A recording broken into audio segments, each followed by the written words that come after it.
जैसा कि मित्रों, इकोनॉमी के अंतर्गत मैंने जो बैंकिंग प्रणाली थी उसकी ऐतिहासिक पृष्ठभूमि के विषय में समझाया था कि ऐतिहासिक पृष्ठभूमि में जो बैंक की व्यवस्था है वो भारत देश में किस प्रकार से विकसित हुई और धीरे धीरे वह विकासशील की अवस्था में बढ़ते हुए और निरंतर जब आरबीआई तक पहुंची तो आरबीआई भी आप जानते हो एक प्रकार की उस समय देखी जाए तो प्राइवेट संस्था ही थी। ओके, क्योंकि उसमें भले ही वो सरकार का उसमें मानदंड था, सरकार उसको निर्धारित करती थी, लेकिन उसमें निजी निवेश थे।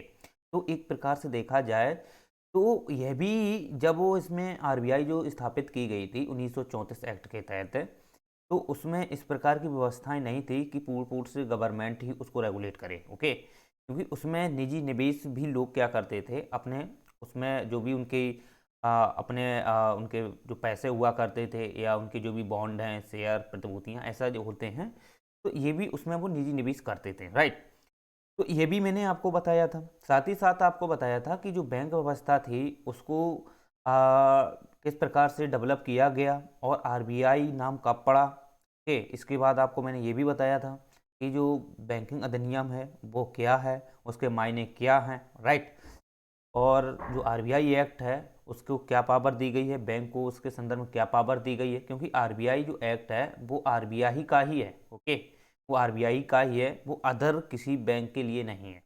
और आरबीआई को जितनी पावर दी गई है वो आरबीआई एक्ट के तहत ही दी गई है। कोई अलग संस्था या कोई अलग दस्तावेज या कोई अलग प्रावधान के तहत व्यवस्थाएं उसको प्रोविजन नहीं दिए गए। आरबीआई एक्ट के तहत जो भी व्यवस्था दी गई 1934 के तहत दी गई है। राइट, साथ ही साथ आप जानते हो आरबीआई जो एक्ट है इसी संसद संशोधन कर इसको और व्यवस्थाएं प्रोवाइड करा सकती है, लेकिन संविधान में इस प्रकार की कोई व्यवस्था नहीं दी गई है। जब संविधान बना था तो उसमें इस प्रकार का कोई भी व्यवस्थाएं प्रमाणित नहीं की गई हैं कि संविधान के तहत इसे कोई पावर दी गई हो। राइट, जबकि इसे आरबीआई एक्ट के तहत ही इसे पावर दी गई है। अब बात हम करते हैं इसमें कि जब इस ये जो अधिनियम बना था, आरबीआई एक्ट बना था, तो आरबीआई एक्ट जो बनाया था तो वो जब बना था तो 1934 बना था। लेकिन आप जानते हो जब 1935 में जब बैंक की व्यवस्था जब स्थापित की गई, फेडरल बैंक बनाई गई, तो वो जो बनाई गई थी वो आप जानते हो जो 1935 का जो अधिनियम था, भारत शासन अधिनियम, उनके तहत स्थापित की गई। लेकिन आरबीआई अधिनियम जो 1934 था ये यंग हिल्टन कमेटी के माध्यम से बना था, जो ब्रिटेन में उसको बैठक हुई थी जिसमें भीमराव अंबेडकर भी शामिल थे। राइट, भीमराव अंबेडकर ने ही इसमें पूर्ण रूप से यही व्यवस्था की गई थी कि उन्होंने अपना एक शोध पत्र जारी किया था। तो शोध पत्र जो भी था मैंने आपको बताया था, उस शोध पत्र के माध्यम से आप जानते हो क्या हुआ था। जो आरबीआई थी उस समय आरबीआई नाम नहीं था, लेकिन आरबीआई जो थी तो आरबीआई को स्थापित करने में इनकी मुख्य भूमिका रहती है।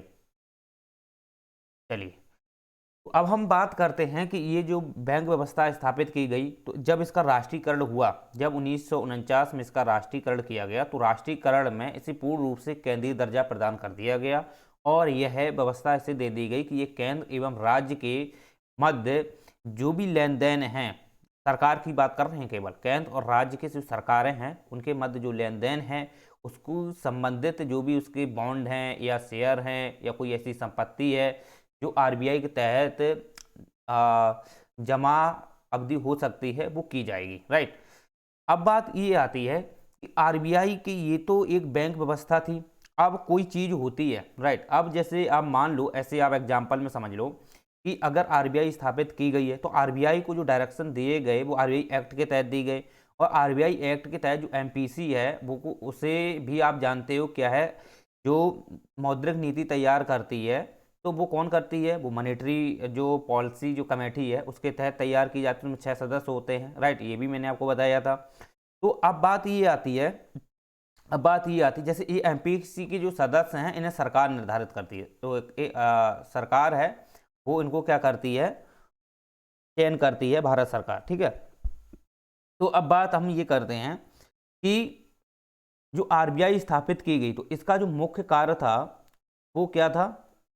जब मतलब आरबीआई का जब राष्ट्रीयकरण किया गया था, राष्ट्रीयकरण करने के बाद इसे कुछ ऐसे टूल्स दिए गए ताकि वह जो मार्केट की जो बाजारिक व्यवस्था है, ठीक है, या मार्केट एवं बाजारिक व्यवस्था जो है उसको क्या कर सके, ये नियंत्रित कर सके, विनियमित कर सके, एवं जो मुद्रा का फ्लो है, मुद्रा का जो प्रवाह है मार्केट में ज़्यादा हो रहा है तो इससे क्या हो रहा है कि वो इस चीज़ को नियंत्रण करे, क्योंकि सीधा सीधा मार्केट में अगर किसी प्रकार का मनी का फ्लो होता है तो इससे मुद्रास्फीति बढ़ने के चांस रहते हैं। और मुद्रास्फीति अगर ज़्यादा से ज़्यादा बढ़ रही है तो मुद्रास्फीति बढ़ने की वजह से भी आप जानते हो क्या होता है कि आर्थिक क्षेत्र में ज़्यादा पैसा होने की वजह से जो मांग आपूर्ति है वो ज़्यादा बढ़ जाती है। तो मांग डिमांड ज़्यादा होने की वजह से उत्पादन के क्षेत्र में भी आप जानते हो कि सरकार को ये जुटाना पड़ता है कि हमारे यहाँ उत्पादन है या नहीं, तो फिर सरकार को आयात करना पड़ता है। तो आप ऐसे समझ लो, अगर मुद्रास्फीति में वृद्धि हो रही है तो आयात पे ज़्यादा प्रभाव पड़ेगा, राइट। आयात सरकार फिर ज़्यादा करेगी। क्यों?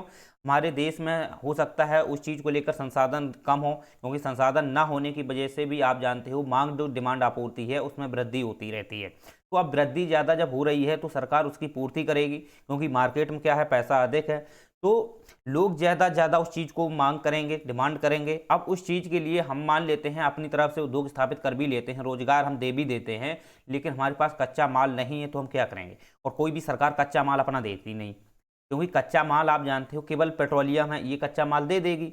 हर सरकार अपना तेल मतलब कि तेल निर्यात कर देती है। लेकिन आप ऐसे समझ लो कि जो अपना जो खनिज संपदाएं होती हैं, इन खनिज संपदाओं को कोई भी सरकार नहीं प्रोवाइड कराती, ना सरकार कभी भी निर्यात करती है, राइट।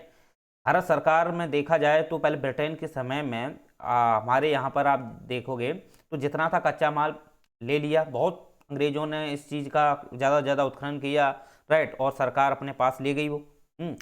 तो उस समय आप देखा जाए तो उसकी वजह से आप जानते हो रविन्द्रनाथ टैगोर ने भी अपना एक अनवेटर्स रूल जो ऑफ इंडिया वाला जो प्रोग्राम किया था, उसके तहत आप जानते हो उन्होंने इस चीज़ को फॉलो किया था, इस चीज़ को समझा था। ठीक है, हम देखो टॉपिक तो भटकना नहीं चाह रहे, हम यहीं पे बात करना चाहेंगे सीधा सीधा कि आरबीआई का मुख्य कार्य क्या है। जो मुद्रा मांग डिमांड है इस चीज़ को नियंत्रण करना है, और इस चीज़ को नियंत्रण करने के लिए इसे कई सारे टूल्स दिए गए हैं। ओके, इसे कई सारे ऐसे टूल्स दिए गए हैं। इन टूल्स के माध्यम से ये क्या करती है कि जितने भी हमारे मार्केट में मनी है या मार्केट में किसी प्रकार का प्रभाव हो रहा है, चाहे मुद्रा को लेकर हो, राइट, चाहे उत्पादन की यथास्थिति में कोई बदलाव हो रहा है तो फेरबदल होने की वजह से, परिवर्तन होने की वजह से भी ये सरकार क्या करती है, उसको नियंत्रण कर ये जो आरबीआई है उसको नियंत्रण करती है। अब बात ये आती है कि जो आरबीआई है इसके क्या क्या टूल्स हैं, और टूल्स जो है ना इसे जो प्रोवाइड कराए गए हैं, इसे जो प्रोवाइड कराए हैं आरबीआई एक्ट के तहत ही इसको टूल्स दिए जाते हैं। वो इसी आधार पर आप जानते हो जो टूल्स इसको जो मिले हैं, वो टूल्स जो हैं इसमें कोई भी चेंजमेंट है या आप जानते हो इसमें कितना होना चाहिए, कितना नहीं होना चाहिए। आरबीआई में जैसे टूल्स बहुत सारे हैं, तो उसमें जो फेरबदल होता है उसकी जो परसेंटेज दर होती है, उसमें अगर किसी बार वृद्धि करना है, कमी करना है, तो ये एमपीसी करती है। वहाँ की जो मौद्रिक कमेटी बैठती है, मौद्रिक नीति कमेटी बैठती है, इसके माध्यम से वो किया जाता है, राइट। लेकिन आप जानते हो ये करती तो है, लेकिन ये पूर्ण रूप से अपने आप में स्वतंत्र नहीं होती है। इसके लिए भी आप जानते हो भारत सरकार का एक अधिकारी वहाँ पर होता है, जिससे वो छः लोग होते हैं उस कमेटी में, उसमें बैठा होता है, राइट। तो वो भी इसमें सिफारिश करता है। चलिए, तो अब हम बात करेंगे कि आरबीआई के जो टूल्स हैं, तो आरबीआई के टूल्स में आप जानते हो क्या होता है। सबसे पहले आप एक चीज़ समझ लो कि आरबीआई के तो बहुत सारे टूल्स हैं। तो टूल्स में अगर हम बात करते हैं तो पहला टूल्स जैसे आपने सुना हो CRR, इसके बाद आपने सुना हो RR, RRR, right, SLR, LAF, MSF, right, इसके बाद बैंक रेट। ये जो टूल्स हैं, राइट, ये जो टूल्स हैं ये आरबीआई के द्वारा ही निर्धारित किए गए हैं। ओके, लेकिन आप जानते हो इनका अलग अलग सभी काम है, इनका जितना भी कार्य है इनका सभी अलग अलग है। इनको हम एक एक करके समझ लेंगे और काफ़ी डीपली में समझेंगे, क्योंकि इनका एक एक मायने हमारी बैंक सिस्टम में महत्वपूर्ण प्ले रखता है, राइट। क्योंकि आप जानते हो जो CRR है ये क्या होता है, RR क्या होता है, RRR क्या है, SLR क्या है, ओके, LAF क्या है, MSF क्या है, और BR क्या है। लेकिन आप जानते हो इस चीज़ को समझने से पहले, इस चीज़ को समझने से पहले आप एक चीज़ और समझ लीजिए। जैसे कोई बैंक अगर नई स्थापित होती है, राइट, कोई बैंक, हम आरबीआई की बात नहीं कर रहे हैं अब यहाँ पे, आरबीआई के तो ये टूल्स हो गए हैं, लेकिन आप जानते हो अगर कोई बैंक स्थापित यहाँ अगर हो रही है, तो अगर कोई बैंक स्थापित होती है तो सबसे पहले उसे अपनी संपत्ति जुटानी होती है। ओके, सबसे पहले अपनी संपत्ति जुटानी होती है, और जो संपत्ति जो होती है और ये डिपेंड करती है कि हाँ ये वाकई में मार्केट में अपनी मुद्रा का फ्लो कर पाएगा या नहीं। ऐसा नहीं है कि तुम्हारे पास मान लो 50 करोड़ रुपए हैं तो तुमने बैंक स्थापित कर ली, नहीं नहीं नहीं, ऐसा नहीं हो सकता है। क्योंकि आप जानते हो कि अगर अगर आपके पास इतना अधिकतम तो पैसा होना चाहिए ताकि आप बैंक को स्थापित कर रहे हो तो बैंक स्थापित करने में जो टूल्स आरबीआई निर्धारित करेगी उस टूल्स को फॉलो तो कर सके, उस टूल्स को मान तो सके। साथ ही साथ आप जो मनी मार्केट में अगर प्रोवाइड कराओगे या मार्केट में आप लोन दोगे तो उस लोन देने के लिए भी तो आपके पास पैसे होने चाहिए। साथ ही साथ आपके पास इस जो टूल्स दिए गए हैं इनको तो मेंटेन करना ही होगा, लेकिन इसके अलावा भी आपके पास ऐसा धन होना चाहिए ताकि आप मार्केट में जो व्यक्ति आपके पास आए, पैसे लेने आए, लोन लेने आए, तो उसको आप लोन दे सको, वापस नहीं जाना चाहिए, लोन दे सको। तो अभी देखोगे काफ़ी ऐसी वाणिज्यिक जो बैंकें हैं वो वापस भी लौटा देती हैं, लेकिन ऐसा उनके पास ऐसा ये चीज़ें जो है ना ये यहाँ के लोग गलत करते हैं। ऐसा लोग वैसे तो आप जानते हो अगर कोई विश्वास पात्र व्यक्ति है तो उसको लोन देना चाहिए, ओके। लेकिन इसलिए आप जानते हो यही आरबीआई क्या करती है, इन जो बैंकें स्थापित होती हैं तो इन बैंकों के लिए टूल्स निर्धारित करती है, पहली कंडीशन। दूसरी कंडीशन आप जानते हो, अगर कोई बैंक मान लो ये प्रकार की स्थापित हुई है, अब ये जब स्थापित होती है तो इस स्थापित करने के लिए इसे सबसे पहले जो कंपनी अधिनियम है, कंपनी अधिनियम पहले 1956 था लेकिन ये संशोधन किया 2013 वाला। तो 2013 के तहत आप जानते हो कोई भी अगर बैंक स्थापित होती है तो उस बैंक को कंपनी अधिनियम 2013 के तहत रजिस्टर होना चाहिए, राइट। ये तो अनिवार्य है, कुछ चीज़ें इसको अनिवार्य दी गई हैं कि अगर कोई बैंक स्थापित हो रही है तो सबसे पहले उसे कंपनी अधिनियम 2013 के तहत रजिस्टर होना चाहिए। अगर रजिस्टर्ड कंपनी नहीं है तो आप जानते हो बैंक स्थापित नहीं हो सकती है। तो सबसे पहले उसे क्या होना चाहिए, कंपनी अधिनियम 2013 के तहत रजिस्टर कराना चाहिए। तो स्थापित तभी हो सकती है पहले उसे रजिस्टर कराओ, ठीक है, पहले उसे रजिस्टर कराओ, सर्टिफाइड होना चाहिए, कोई भी आपके पास ऐसा प्रमाणित प्रपत्र होना चाहिए ताकि कंपनी अधिनियम 2013 के तहत क्या हो, वो लिखित प्रमाणित हो, ओके।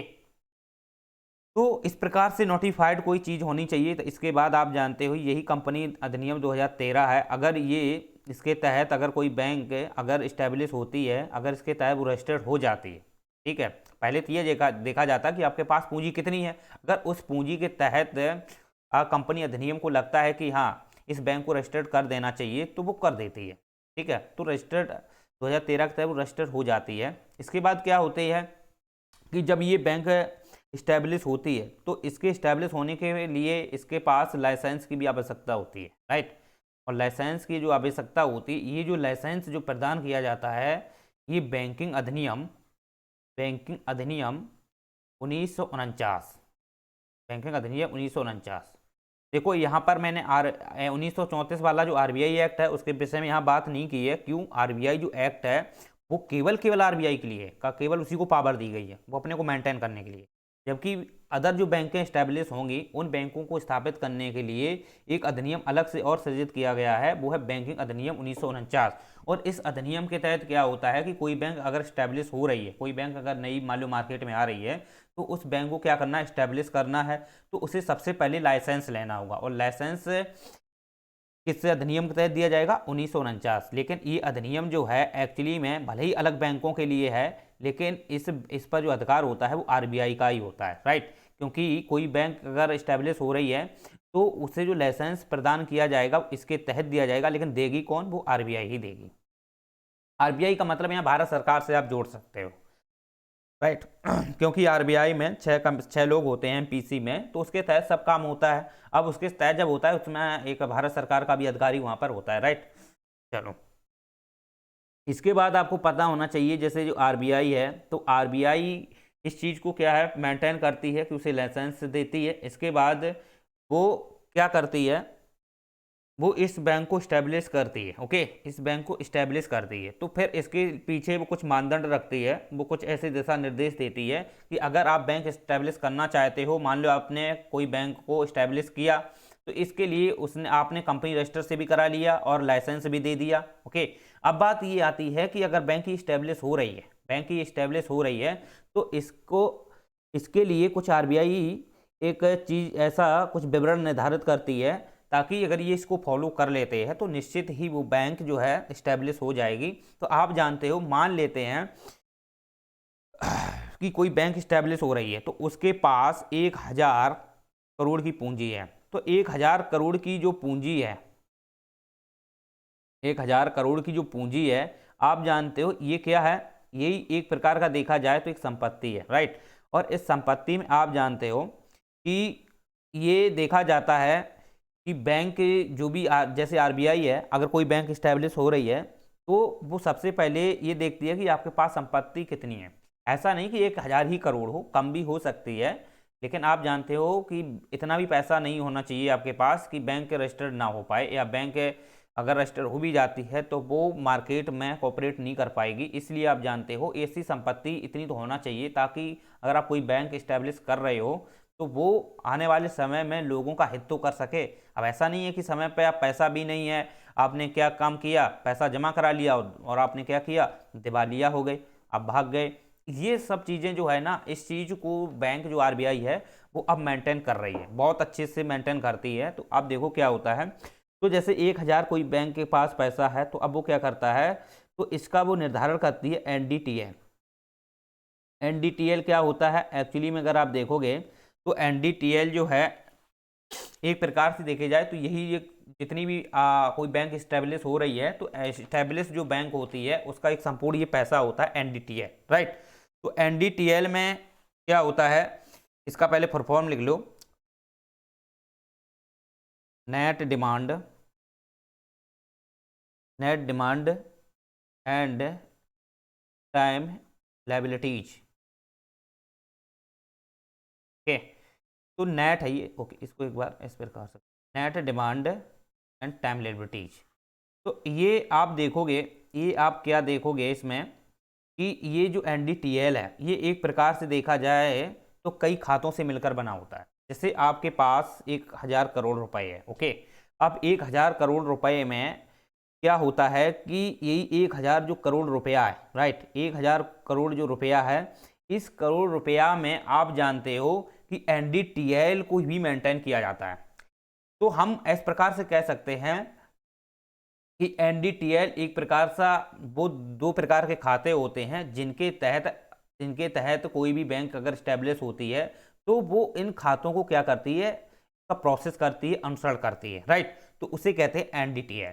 क्या कहते हैं, एनडीटीएल। यानी कि कोई बैंक अगर न्यू स्टैब्लिश हो रही है, अगर वो न्यू स्टैब्लिश हुई है तो उसके पास एक भरपूर संपत्ति होनी चाहिए। उस संपत्ति के तहत, सुनना, उस संपत्ति के तहत उसे कुछ ऐसे खाते होने चाहिए ताकि उन खातों का वो फॉलो कर सके, उसमें जितना भी पैसा लगता है उस पैसे को वो बनाए रखे, उसको मेंटेन कर सके, तो वो एनडीटीएल कहलाता है, राइट।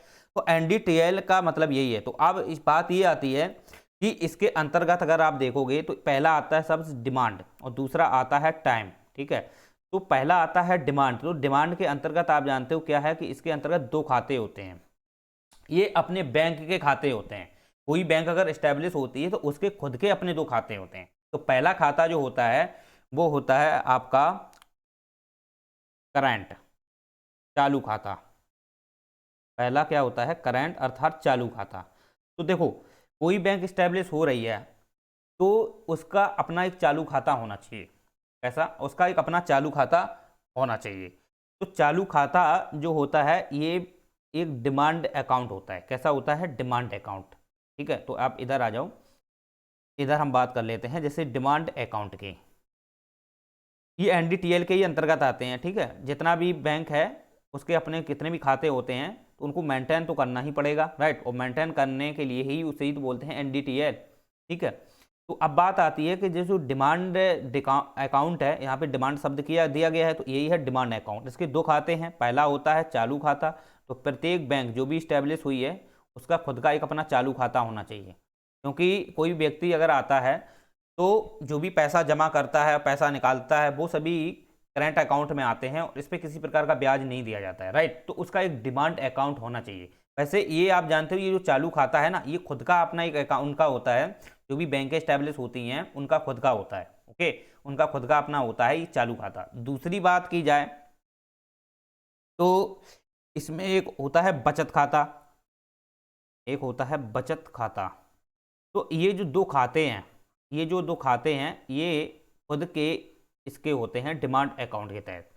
एक चालू खाता है, एक बचत खाता है। तो बचत खाता में तो आपको पता ही होना चाहिए कि जो भी वहाँ पर पैसा आ रहा है, ठीक है, उस पर कितना उसका बचत हो रहा है, लोन दे रहे हैं, इसके बाद कितना बचत हो रहा है। तो ये बचत खाता या चालू खाता है, ठीक है। इन दो खातों में मतलब ये डिमांड अकाउंट के अंतर्गत ही आते हैं। और आपको पता होना चाहिए ये जो दो खाते हैं इनको मेंटेन कौन करती है, जो बैंक वहाँ स्टैब्लिश होती है उसको ही मेंटेन करना होता है, क्योंकि ये जो दो खाते हैं ये एनडीटीएल के ही अंतर्गत आते हैं, राइट। दूसरी बात है कि यहाँ पर दिया गया है टाइम लायबिलिटीज। तो टाइम लायबिलिटीज का मतलब यहाँ होता है कि इसके दो खाते इसके भी होते हैं, ठीक है। पहला खाता क्या होता है, पहला खाता होता है इसमें टाइम अकाउंट। तो इसके अंतर्गत भी दो खाते होते हैं, जैसे एक फिक्स डिपॉजिट होता है। तो फिक्स डिपॉजिट देखो बहुत ही डीपली आपका ये पोर्शन रहेगा, इसको बहुत अच्छे से समझना है। फिक्स डिपॉजिट, तो फिक्स डिपॉजिट आपको पता होना चाहिए, इसे एफडी भी बोलते हैं, ओके, इसे एफडी भी बोलते हैं। इसमें क्या होता है कि अगर कोई व्यक्ति पैसा जमा करता है तो उसे एक निश्चित समय निर्धारित करना होता है, राइट। उसे एक निश्चित समय निर्धारित करना होता है। वैसे ये उसी के बैंक के ही हैं, बैंक खुलवाती है तो उसके बैंक के ही अकाउंट माने जाते हैं, राइट। तो ये फिक्स डिपॉजिट जो है इसमें क्या होता है कि एक समय निश्चित निर्धारित किया जाता है और इस समय के पहले पहले आप पैसा नहीं निकाल सकते हो। इस समय के पहले पहले पैसा नहीं निकाल सकते हो। अगर आप इससे पहले पैसे निकालते हो, राइट, अगर मान लो आपको कोई टाइम पीरियड दिया गया है, वो टाइम पीरियड है जैसे कितना हो सकता है, मान लेते हैं वो टाइम पीरियड जो दिया है वो सबसे कम जो होता है वो होता है 7 दिन का और 10 साल का, राइट। 7 दिन से 10 साल तक, 7 दिन से 10 साल का। अगर कोई व्यक्ति 7 दिन के लिए अगर राशि निकालता है, कुछ धनराशि उसने जमा की फिक्स डिपॉजिट में, अगर वो 7 दिन के बाद पैसा निकालता है वो निकाल सकता है। लेकिन 7 दिन से अगर वो बोले कि मुझे 6 दिन में निकालना है तो नहीं निकाल सकता है, राइट, तो नहीं निकाल सकता। अगर वो निकालता भी है तो उस पर क्या लगेगी, पेनाल्टी लगेगी, उस पर पेनाल्टी लगेगी। पेनाल्टी कौन लगाएगी, यही बैंक लगाएगी। यहाँ आरबीआई पेनाल्टी नहीं लगा रही, यहाँ पर यही पेनाल्टी लगाती कौन, ये बैंक। तो आपको पता होना चाहिए फिक्स डिपॉजिट में जितना भी अगर आप पैसा जमा करते हो, पैसा जमा करते हो तो इसकी एक निश्चित अवधि होती है, वो 7 से 10 दिन, 7 से 10 साल तक की होती है। तो अगर कोई व्यक्ति जमा करता है वो 7 से 10 साल के बीच अपना फिक्स डिपॉजिट कर सकता है। और अगर वो कोई अवधि निश्चित कर लेता है उसे प्रपत्र दिया जाता है कि इतने इतने समय में आपने राशि जमा की है, ओके। तो इस समय के लिए अगर अब वो राशि जमा कर लेता है तो इसको एक बार में ये राशि जमा करनी होती है, ठीक है। इसको इसमें एक बार में इसे राशि जमा करनी होती है। और आप जानते हो जितनी भी वो राशि जमा करेगा उसे एक डेट निर्धारित करनी पड़ेगी। तो बैंक उस पर मोहर लगाएगी और डेट निश्चित कर देगी कि हाँ आपका पैसा इतने इतने दिनों के लिए आ गया है, चाहे वो महीने में हो, दिन में हो, ईयर में हो, ये हो सकता है। तो मैंने आपको बता दिया है टाइम पीरियड। अगर इससे पहले अगर वो निकालता भी है, अब मान लो इस समय के लिए अगर निर्धारित किया गया है तो इससे पहले अगर पैसा निकालता है तो उसमें फिर पेनाल्टी लगती है, ओके, जुर्माना लग जाता है। अब बात करते हैं कि एफडी जो है, एफडी के अंतर्गत जो ब्याज देती है वो कितना देती है, तो वो आपको पता होना चाहिए 7% देती है। कितना देती है, 7%। तो अधिकतम जो ब्याज है वो इस पे 7% ही है, इससे ज़्यादा नहीं देती, ओके। अब बात आती है तीसरे की, तो इसी टाइम अकाउंट के अंतर्गत ये एनडीटीएल के ही खाते हैं, ये खुद के बैंक के खाते हैं, एनडीटीएल के खाते हैं, ओके। तो अगर आप जानते हो कि टाइम अकाउंट के अंतर्गत जो खाता आता है वो आता है आवर्ती जमा, इसे बोलते हैं संचयी आवर्ती जमा खाता। चलिए ये रिकरिंग जो अकाउंट होता है, रिकरिंग बोलते हैं इसे। तो ये आप ऐसे समझ लो कि ये जो खाता है ये फिक्स वाला होता है, लेकिन ये जो खाता है इसमें एक डेट दी जाती है और जो डेट होती है वो 6 मंथ से 10 साल के होती है, राइट। 6 मंथ से 10 साल के बीच डेट होती है, 6 मंथ से इसमें 10 साल की डेट होती है। और आप इसमें 6 मंथ से 10 साल के बीच जब आप चाहो इसमें पैसा डाल सकते हो और निकाल सकते हो। ओके, जैसे आप मान लेते हैं कि इसमें जो पैसा जमा होता है वो मंथली भी कर सकते हो, ईयर कर सकते हो, क्योंकि इसमें डे की बात नहीं है। राइट, इसमें डे की बात नहीं है, इसलिए अगर आप मंथली जमा करना चाहते हो तो मंथली भी कर सकते हो, ईयर में करना चाहते हो तो ईयर भी कर सकते हो। राइट, लेकिन आप जब पैसा निकालते हो तो इसमें कोई टाइम पीरियड ऐसा निर्धारित नहीं किया गया कि आप कोई टाइम है उस टाइम से ही निकालोगे। लेकिन आपको पैसा जब जमा करते हो तो पैसा आप जब जमा करोगे तो वो एक इसका निश्चित मंथली जमा करना होता है। राइट, जब आप पैसा निकालोगे तो पैसा आप निकाल सकते हो, कोई इसमें प्रॉब्लम नहीं होती है, बस इतना समझ में आना चाहिए। चलो, तो मैंने आपको क्या बताया, ये जो 4 खाते हैं, एक चालू खाता है, बचत खाता है, राइट, और ये संचयी खाता है, फिक्स्ड डिपॉजिट है। तो इसमें किसी प्रकार का ब्याज नहीं होता है। इसमें अगर आप देखोगे तो इसमें 3 से 4% मिलेगा, तो 4 से 5 इसमें परसेंट मिल जाता है। और ये जो है आपका फिक्स्ड डिपॉजिट, इसमें अधिकतम जो ब्याज है वो 7% है, इससे ज़्यादा फिर ब्याज बैंक नहीं देती। ओके, इससे ज़्यादा बैंक ब्याज नहीं देती। अब बात करते हैं कि ये जो 4 अकाउंट हैं, ओके, ये जो 4 अकाउंट हैं, इन्हीं 4 अकाउंटों को ही क्या बोलते हैं, एनडीटीएल। इन्हें क्या बोलते हैं, एनडीटीएल। तो आपको पता होना चाहिए, यही जो 4 अकाउंट हैं ये बैंक के अकाउंट होते हैं और बैंक को इन अकाउंटों को मैनेज करना पड़ता है। तो बैंक को इन अकाउंटों को मैनेज करना पड़ता है, प्रतिदिन मैनेज करना पड़ता है। ठीक है, तो हम ऐसे कह सकते हैं इन 4 अकाउंटों को मैनेज करने का मतलब है एनडीटीएल को मैनेज करना। और एनडीटीएल जो मैनेज होता है ये आप जानते हो प्रतिदिन इसको मैनेज करना होता है। राइट, तो प्रतिदिन मैनेज करना होता है। लेकिन आप जानते हो अगर इसकी आप अगर देखोगे, एक मिनट, एनडीटीएल को जैसे इस चीज़ को और एक बार समझ लो, जैसे इसको एक टाइम पीरियड भी और दिया गया है। जैसे आप 15 दिन का आरबीआई ने दिया है। ये तो आरबीआई देखो निर्धारित करती है कि एनडीटीएल अगर है, अगर इस चीज़ को मेंटेन करती है, कोई बैंक है मेंटेन करती है, तो उसे शनिवार से शुक्रवार के बीच में मेंटेन करना होता है। शनिवार से शुक्रवार का मतलब ये है कि ये जैसे शुक्रवार से वो मेंटेन किया, फिर शनिवार आया, फिर शनिवार तो फिर शुक्रवार आया, तो इस प्रकार से उसे मेंटेन करना होता है। तो 15 दिन के अंदर अंदर एनडीटीएल को मेंटेन करना 100% रहता है। राइट, लेकिन आप जानते हो वैसे तो ये एनडीटीएल प्रतिदिन मेंटेन होता है, लेकिन आप जानते हो बैंक ने एक आरबीआई ने एक निश्चित एनडीटीएल कंफर्म किया है कि 15 दिन के अंदर अंदर ये मेंटेन होना चाहिए। अगर मेंटेन नहीं होता है ना तो फिर इस पे पेनल्टी लग जाएगी बैंक पे, फिर आरबीआई लगाती है। राइट, अगर मेंटेन नहीं होता ना एनडीटीएल तो आरबीआई इस पे पेनल्टी लगाएगी।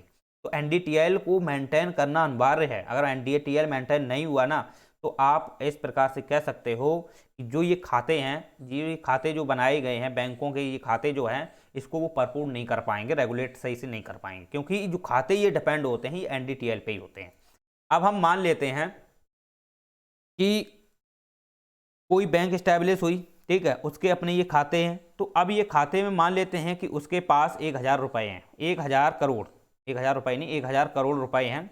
अब 1000 करोड़ रुपए में आपको पता होना चाहिए कि एनडीटीएल के रूप में, सुनना, एनडीटीएल के रूप में इसे सीआरआर में 4% देना होता है।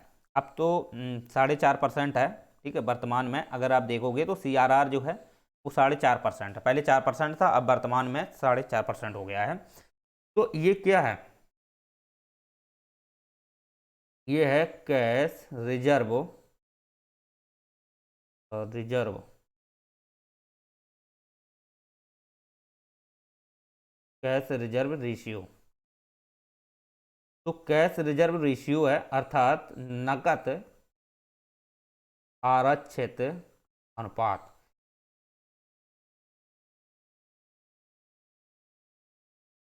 नगद आरक्षित अनुपात, देखो, जैसे अब मान लेते हैं कि अगर कोई बैंक स्टैब्लिश हुई, ठीक, तो स्टैब्लिश होने से पहले पहले, मान लो स्टैब्लिश हो गई, स्टैब्लिश होने से पहले पहले मान लो उसने मार्केट में अभी किसी प्रकार का कोई भी लोन वोन नहीं दिया है, स्टैब्लिश हुई है, लेकिन जो सीआरआर है, जो सीआरआर है, तो सीआरआर को क्या करती है वो, सबसे पहले मान लो बैंक के पास 1000 करोड़ रुपए की पूंजी है, इस 1000 करोड़ रुपए में वो सीआरआर के रूप में, राइट, वो सीआरआर के रूप में 4.5%, सीआरआर के रूप में 4.5% वो किसे देगी, आरबीआई को।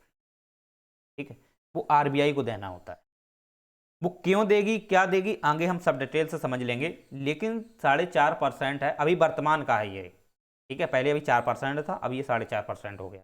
तो ये घटता बढ़ता है, ये मार्केट के हिसाब से घटता बढ़ता है, ठीक है। तो सीआरआर को क्या है, 4.5% देना होता है। और ये 4% है, ये 1,000 करोड़ का 4.5% है, 1,000 करोड़ का 4.5%, ठीक। तो इसका रुपया जो हो गया, यानी कि 4,50,00,000, ठीक। तो देखो, नहीं नहीं नहीं, 4 करोड़ नहीं होगा, यहाँ पर 4 × 10 40 करोड़, ये 40 करोड़ तो इसका हो गया। तो 1 मिनट, देखिए 40 करोड़ तो ये हो गया, ठीक है। और ये 50 × 2.5 यानी 45 करोड़। तो ये 45 करोड़ जो रुपया हुआ, 4.5% का मतलब है 50 × 2.5, हाँ 5 करोड़, हाँ 45 करोड़ जो रुपया हुआ। तो ये 45 करोड़ जो रुपया है, ये सीआरआर के रूप में किसे देना होगा, आरबीआई को देना होगा, ठीक है। तो आरबीआई पहले ही इससे अपना डिपॉजिट करा लेती है कि हाँ, अगर आप बैंक स्टैब्लिश आप कर रहे हो तो आपको कुल एनडीटीएल का मतलब 1,000 करोड़ रुपए, ठीक।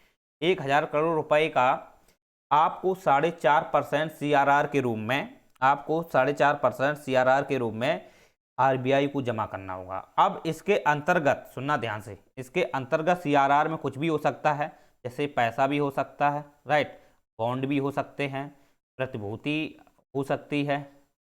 तो बॉन्ड है, प्रतिभूति है, सोना है, ये हो सकता है।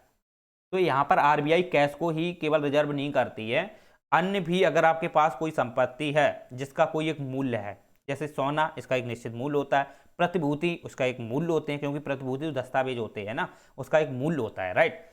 इसके बाद आप जानते हो बॉन्ड, बॉन्ड का भी एक उसका मूल्य होता है। तो ये आरबीआई कुछ भी रखने के लिए तैयार है, लेकिन आपको जितनी भी संपत्ति है उसका 4.5% होना चाहिए, ओके। तो वो आरबीआई के पास रखती है। अब आरबीआई ये क्यों रखती है, सुनना ध्यान से, आरबीआई ये क्यों रखती है, आरबीआई ये इसलिए रखती है, अगर कोई बैंक दिवालिया होती है, ठीक है, अगर कोई बैंक दिवालिया होती है और आपने किसी से पैसे ले रखे हैं, आपने किसी से पैसे ले रखे हैं, तो उन लोगों का पैसे वापस करने के लिए ये सीआरआर के रूप में बैंक जो है वो लेती है, कौन, आरबीआई, ठीक है। मान लो कोई बैंक स्टैब्लिश हुई, ठीक, वो बैंक स्टैब्लिश हुई, उसने क्या काम किया, सीआरआर किसे दे दिया, वो दे दिया आरबीआई को, राइट।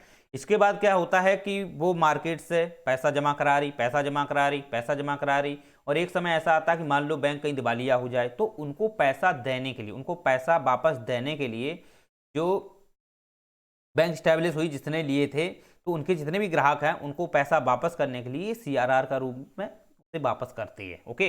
इसलिए सीआरआर लेती है, इसलिए सीआरआर एडवांस में ले लेती है कि भाई तू बैंक स्टैब्लिश कर रहा है, बैंक स्टैब्लिश तेरी हो रही है, तू इतने इतने पैसे मुझे दे दे, ठीक। अगर आने वाले समय में अगर तू कोई भी गड़बड़ी करता है तो हम उन लोगों को चुकता तो कर पाएंगे, ओके, हम उनका चुकता तो कर पाएंगे, इसलिए सीआरआर अपने पास वो रखते हैं। लेकिन आप दिमाग में ये क्लियर कट कर लो, इस सीआरआर जो जमा होता है बैंक में, सीआरआर जो बैंक में जमा होता है आरबीआई में, इस पर आरबीआई किसी प्रकार का कोई ब्याज नहीं देती है, ओके।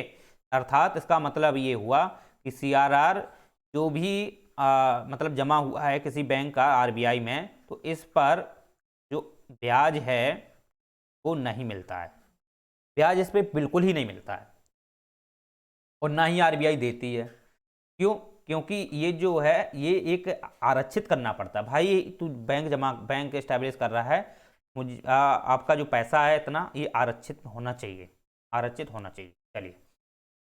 तो ये एनडीटीएल का सीआरआर के रूप में आरबीआई को देना होता है, ठीक है। चलो, दूसरी बात, एक मिनट इसको थोड़ा साफ कर लेते हैं।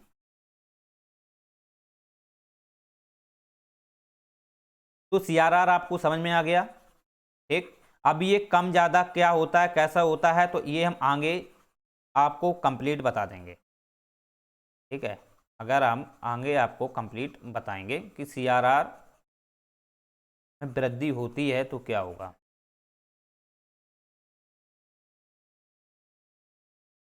चलो देखो, अब हम बात करते हैं एसएलआर की। तो एसएलआर का मतलब आप जानते हो, ये एसएलआर जो है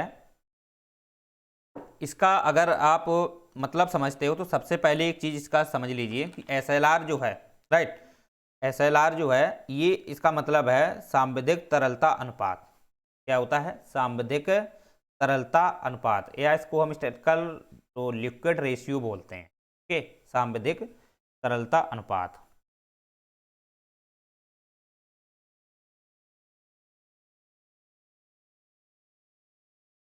सांविधिक तरलता अनुपात, राइट।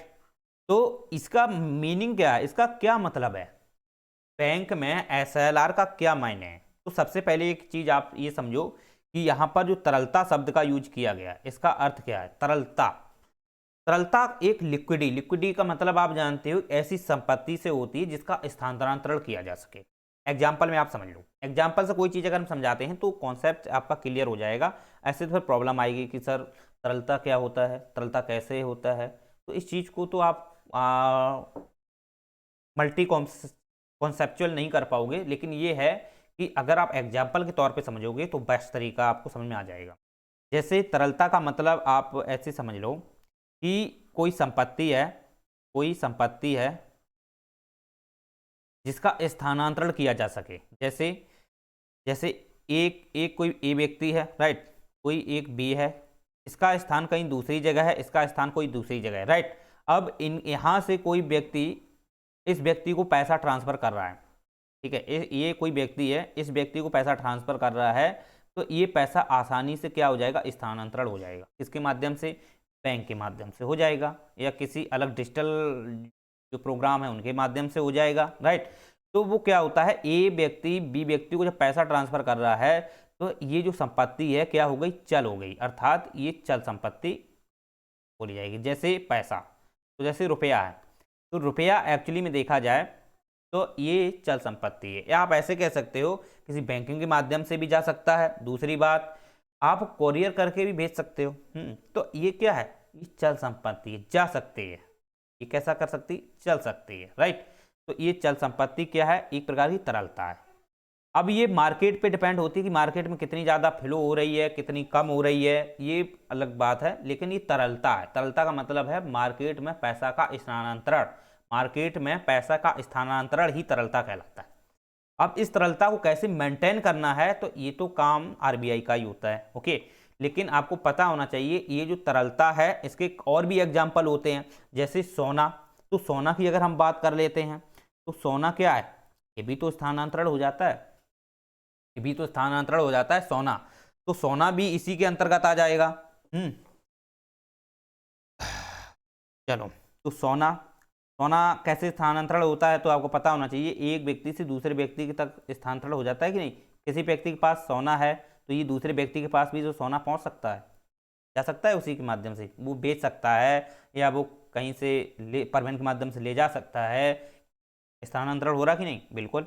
तो स्थानांतरण ही तरलता है, तो इसमें सोना भी आ जाएगा। इसके बाद जैसे बॉन्ड है, तो बॉन्ड भी इसी में आ जाएगा। प्रतिभूति है, राइट, बॉन्ड प्रतिभूति, ये किस में आ जाएंगे? ये किस में आ जाएंगे? ये भी आप जानते हो किस में आती है? तरलता के अंतर्गत। तो बॉन्ड प्रतिभूति तो आप जानते ही हो, इसको हम आगे जब हम पढ़ाएंगे लेक्चर बॉन्ड प्रतिभूति, उसमें हम बता देंगे डिटेल से। तो तरलता एक्चुअली में यही कहलाती है जो जिसका पैसा, जो पैसा है वो क्या हो जाए? एक जगह से दूसरी जगह स्थानांतरण हो जाए, वही कहलाता है तरलता, ठीक है। उसमें पैसा आ जाता, जितना भी रुपया है तभी आ जाएगा, क्योंकि ये भी क्या है? स्थानांतरण होता है। सोना भी स्थानांतरण होता है, बॉन्ड प्रतिभूति ये तो होती ही हैं, ठीक है। तो इस प्रकार से ये क्या है? एक प्रकार की चल संपत्ति होती है, ये एक प्रकार की चल होती है, क्योंकि ये चलायमान होती है, स्थानांतरण होती है, तो ये कहलाती है आपकी तरलता। अब कुछ ऐसी भी संपत्तियां होती हैं जिसका स्थानांतरण नहीं किया जा सकता है, जिसका स्थानांतरण नहीं किया जा सकता है, जैसे जैसे घर, ठीक, किसी का अपना एक क्या है? प्लॉट है, राइट, किसी का अपना प्लॉट है या फ्लैट है, कुछ भी है। इसमें आप जानते हो भूमि भी आ जाएगी। तो भूमि, प्लॉट, कुछ ऐसी संपत्तियां होती हैं, ये कुछ ऐसी संपत्तियां होती हैं जिसका स्थानांतरण आप नहीं कर सकते। क्या आप प्लाट को कहीं से उठा के दूसरी जगह ले जा लोगे? क्या नहीं ले जा पाओगे। उसे बेच करके पूंजी कमा के ले जा सकते हो, वो तो पूंजी आ जाएगी, चल में आ जाएगी। क्या आप प्लाट को उठा के एक जगह दूसरी जगह ले जा सकते हो क्या? नहीं। तो ये क्या है? ये तरलता नहीं है। दूसरी बात, भूमि। भूमि क्या है? भूमि एक निजी होती है, ठीक। भूमि क्या होती है? एक जमीन होती है, राइट। तो जमीन को क्या उठा के आप ले जा लोगे क्या? नहीं ले जा पाओगे ना। तो ये भी क्या है? क्या है ये? अचल संपत्ति है, ठीक है। तो ये भी तरलता के अंतर्गत नहीं आएगी। ये स्थानांतरण नहीं हो सकते हैं। अब बेच करके आप ले जाते हो तो फिर पूंजी आ जाएगी, तो पैसा के अंतर्गत आ जाएगा। लेकिन आप जानते हो प्लाट है, भूमि है, ये कुछ ऐसी संपत्तियां, फिजिकल संपत्तियां होती हैं जो प्रॉपर एक जगह से दूसरी जगह कभी स्थानांतरण नहीं हो सकती हैं, इसलिए यह तरलता के अंतर्गत नहीं आती, राइट। ये तरलता के अंतर्गत नहीं आती हैं। तो इसे आप जानते हो आरबीआई मेंटेन नहीं करती है। क्यों? उसे प्लाट को क्या मेंटेन करेगी? क्या वो भूमि को मेंटेन करेगी? ओके। जबकि मार्केट में किसी प्रकार की अगर तरलता है, जो चल संपत्तियां हैं, ठीक है, जो मार्केट को प्रभावित कर रही हैं, उसको ही तो वो नियंत्रण करेगी। तो आप ऐसे समझ लो, यहाँ पर जो एसएलआर है, एसएलआर है, वो एक प्रकार की ऐसी संपत्ति है, एक प्रकार की ऐसी संपत्ति है। हेलो। हाँ, अभी बिजी हूँ।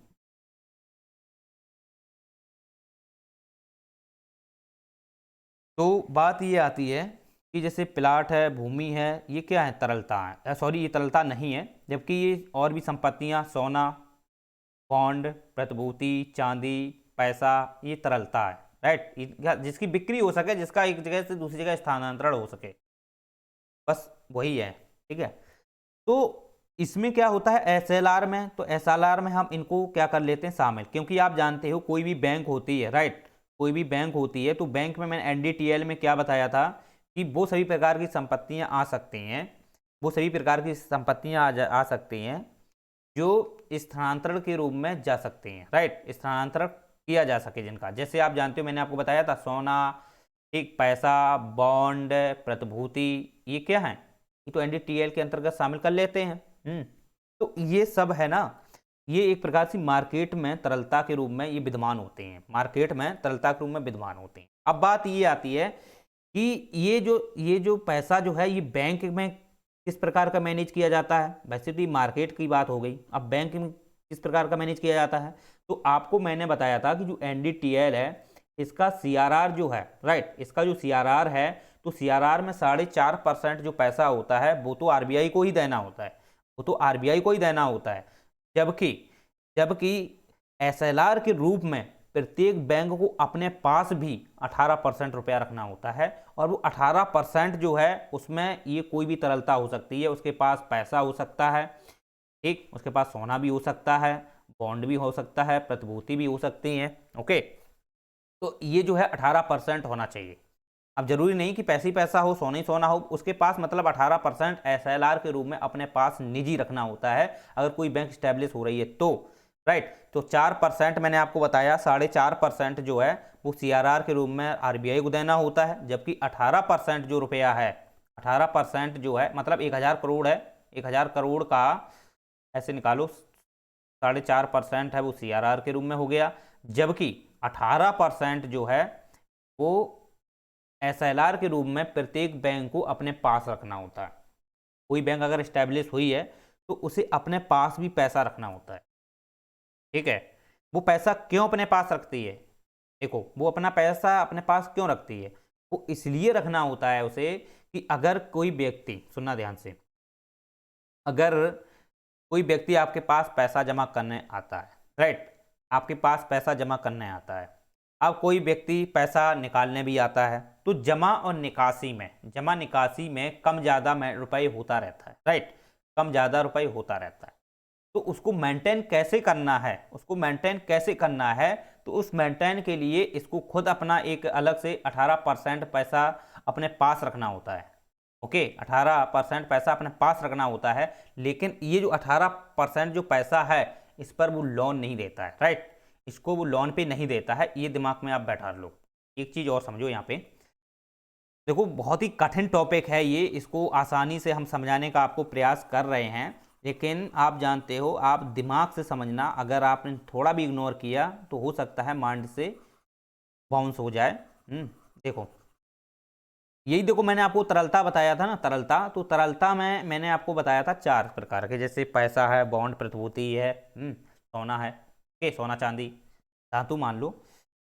चलो, तो सोना मान लेते हैं, चांदी तो वैसे नहीं है, तरलता में चांदी आ जाएगी, लेकिन बैंक के पास चांदी की बात नहीं होती है, राइट, बैंक के पास तो सोना ही होगा।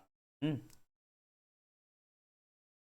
अब बात ये आती है कि एसएलआर जो है, एसएलआर जो है एक्चुअली में देखा जाए तो ये प्रत्येक बैंक जो भी स्टैब्लिश हो रही है, जो भी बैंक स्टैब्लिश हुई है या हो रही है, तो उसे अपने टोटल पूंजी का जो 1,000 करोड़ है, इसका 18% अपने पास रखना होता है।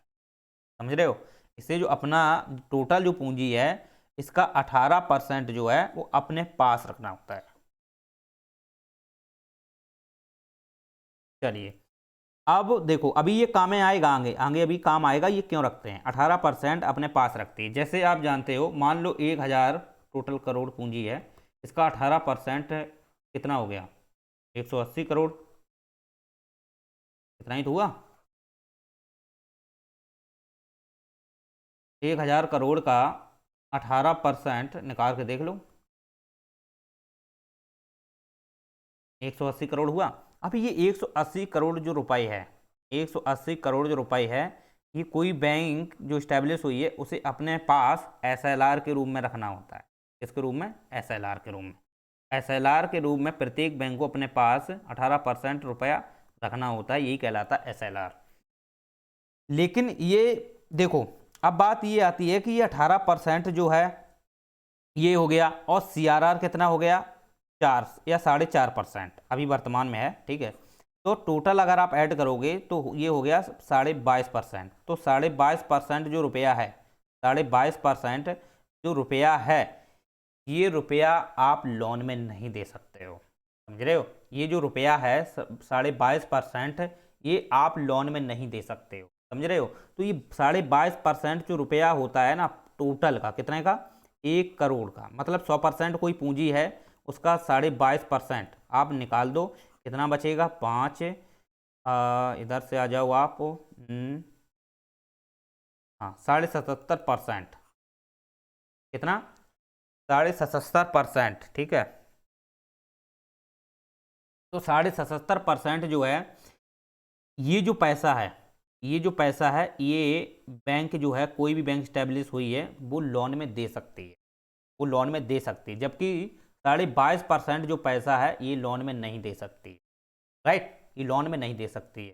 कोई व्यक्ति के पास, अगर आपके पास, देखो ऐसा होता है कि मान लेते हैं कि कोई बैंक है, ठीक है, कोई बैंक है, तो कोई बैंक अगर स्टैब्लिश हुई है, तो स्टैब्लिश होने के बाद, स्टैब्लिश होने के बाद उसे इतना इतना पैसा, तो देखो एसएलआर के रूप में अपने पास रखना होगा, खुद जो बैंक स्टैब्लिश हुई उसे खुद अपने पास रखना होता है, जबकि 4.5% वो आरबीआई को देना होता है सीआरआर के रूप में। ये 22.5% रुपया हुआ। इस 22.5% जो रुपया है, इस पर किसी प्रकार का लोन नहीं दे सकते हैं, ठीक है, इस पर किसी प्रकार का लोन नहीं दे सकते हैं। दूसरी बात, ये जो 77.5% है, ये 77.5% है, इस पे आप मार्केट में खूब फ्लो कीजिए, मार्केट में आप खूब फ्लो कर सकते हो 77.5%। लेकिन आपको एक चीज़ समझ में आनी चाहिए कि मान लेते हैं कि अगर इसमें वृद्धि हो जाती है, ठीक, क्योंकि हो सकता है कि एसएलआर भी बढ़ा सकते हैं बैंक, सीआरआर भी बढ़ा सकता है, तो इसमें अगर वृद्धि हो जाती है, तो वृद्धि होने से ये जो पैसा है, इतना ही पैसा इससे कम हो जाएगा, और उतना ही पैसा ये निजी हो जाएगा, इससे फिर आप लोन में नहीं दे पाओगे, ठीक है। ये कम और ज़्यादा भी हो सकता है, ठीक है, कम और ज़्यादा भी हो सकता है। ये मार्केट बेस्ड डिमांड के आधार पर मुद्रास्फीति को ध्यान में रखते हुए ये मेंटेन की जाती हैं, ओके। चलो, तो इतना समझ में आना चाहिए। तो ये एक प्रकार का क्या है, मेंटेन करना होता है। अब बात ये आ जाती है, सुनना ध्यान से, अब बात ये आ जाती है कि ये तो पैसा उसने रख लिया, ये तो पैसा उसने रख लिया, तो अब क्या होता है कि ये जो पैसा है, ये जो पैसा है एक प्रकार का एनडीटीएल ही है, ठीक है, क्या है, ये एनडीटीएल है। तो अब क्या होता है कि बैंक को प्रत्येक दिन एनडीटीएल को मेंटेन करना होता है, प्रत्येक दिन बैंक को एनडीटीएल को मेंटेन करना होता है। तो जब बैंक एनडीटीएल मेंटेन करती है वो इस चीज़ को मेंटेन करेगी, इस चीज़ को वो मेंटेन करेगी, राइट। क्योंकि उसके पास 18% तो रुपया होना ही चाहिए। यानी कि जब बैंक आपसे बोले कि भाई तुम्हारे पास 18% है कि नहीं, तो उसे आप दिखाओ कि हाँ मेरे पास एसएलआर के रूप में 18% है, 18% है, राइट। और सीआरआर के रूप में तो उसके पास होता ही है आरबीआई के पास, उसको तो आप बिल्कुल हटा दीजिए। ऐसा सीआरआर तो की टेंशन खत्म हो गई। एसएलआर जो है ये कभी कभी बैंकें क्या करती हैं, इस पर लोन तो नहीं दे सकते हो, लेकिन आप जानते हो ये बैंकें क्या करती हैं, कभी कभी इस पर लोन भी दे देती हैं। वैसे तो आरबीआई की तरफ से नहीं अलाउ है, कभी कभी क्या करती हैं इस पर वो लोन भी दे देती हैं। जब वो लोन दे देती हैं तो फिर आप जानते हो वो क्या करते हैं, तो 15 दिन में आरबीआई चेक करती है, 15 दिन में वो आरबीआई चेक करती है कि भाई तुम्हारे पास एसएलआर 18% है कि नहीं, है कि नहीं। तो फिर ये बैंकिंग के पास अगर नहीं है तो फिर इन पे आप जानते हो क्या है, पेनल्टी लगेगी, पक्का पेनल्टी लगाएगी आरबीआई, क्योंकि तुम्हारे पास ये रिजर्व होना चाहिए 18%, और तुमने 18% रुपए कहाँ खर्च कर दिए, ठीक है। तो ये क्या करते हैं कि यही एनडीटीएल है, जो बैंकें होती हैं उसको एनडीटीएल के रूप में 18% जो पैसा है अपने पास रखना चाहिए। तो एनडीटीएल में आप जानते हो ये तो सीआरआर तो एक प्रकार का मेंटेन होता ही है, ये तो आरबीआई के पास पैसा है, लेकिन ये इन बैंकों के पास पैसा होता है, जो कमर्शियल बैंकें होती हैं इनके पास पैसा होता है। तो अब ये एसएलआर जो है इसी को बोलते हैं, इसी एनडीटीएल के अंतर्गत इसको क्या करना होता है, मेंटेन करना होता है, इसका प्रबंधन करना होता है, मैनेज करना होता है। तो यही जब मैनेज होता है, सुनना ध्यान से, यही जब मैनेज होता है तो आप जानते हो ये जब मैनेज करते हैं, ये जब मैनेज करते हैं या इसे एसएलआर को पूर्ण करते हैं, तो फिर क्या करते हैं कि अगर इनके पास पैसा नहीं है, मान लो ऐसी स्थिति बन जाती है, ऐसी स्थिति बन जाती है कि जो 18% जो पैसा है इनके पास नहीं है, अब क्या करते हैं कि इनको एनडीटीएल को पूरा करना है, इस एनडीटीएल को पूरा करना है। तो इस एनडीटीएल को जब वो पूरा करेंगे तो वो क्या करेंगे, आरबीआई से पैसा उधार लेंगे, राइट। क्या करेंगे, वो आरबीआई से पैसा उधार लेंगे। अब जब आरबीआई से उधार पैसा लेते हैं, ओके, तो वो लेते हैं ओवरनाइट। कैसे लेते हैं, ओवरनाइट। तो ओवरनाइट जब उधार आरबीआई से पैसा लेंगे, सुनना ध्यान से, आरबीआई से जब ओवरनाइट वो उधार पैसा लेते हैं, राइट, तो वो रात ही रात भर का लेते हैं, रात रात भर में ले लेते हैं कि भाई मुझे आरबीआई से ही मांगेंगे, क्योंकि आरबीआई से ये सीआरआर के रूप में वहाँ रखा है ना, तो इसी से फिर पैसा उधार मांगते हैं कि भाई मैंने मेरा पैसा वहाँ पे रखा है, इसमें मुझे कुछ उधार दे दो। तो पैसे वैसे तो इस पे हक जो होता है ना आरबीआई का ही एक प्रकार से होता है, लेकिन आप उधार ले सकते हो आरबीआई से। जब आप उधार लेते हो, उधार जब लेते हो तो वो ओवरनाइट के लिए आपको उधार लेना होगा, ठीक है, ओवरनाइट के लिए उधार लेना होगा। उधार लेने के बाद क्या होता है कि एक निश्चित समय दिया जाता है कि भाई इस समय के अंदर अंदर आपको पैसा वापस करना है, ठीक है, इस समय के अंदर अंदर आपको पैसा वापस करना है, तो वो समय निर्धारित करती है आरबीआई। इसके बाद क्या होता है कि जो बैंक ने आरबीआई, जब आरबीआई क्या करती है इस चीज़ को एनडीटीएल ये पूरा करना चाहेंगे, इन्होंने आरबीआई से उधार लिया, अब आरबीआई जब इनको उधार दे देती है, सुनना, इस एनडीटीएल को पूरा करने के लिए आरबीआई क्या करती है, इनको पैसा उधार देती है कमर्शियल बैंक को, तो फिर ये एनडीटीएल को पूरा कर लेते हैं, ये एनडीटीएल को पूरा कर लेते हैं नाइट में, फिर ये दिखाते हैं कि देखो मेरा एनडीटीएल पूरा हो गया। लेकिन जो आरबीआई इनको पैसा देती है, सुनना, जो आरबीआई इनको उधार पैसा देती है इस पर ब्याज लगाती है, वो सुन रहे हो, इस पर वो क्या लगाती है, ब्याज लगाती है। तो ब्याज जो वो लगाएगी ना उसी को बोलते हैं रेपो रेट। क्या बोलते हैं, रेपो रेट।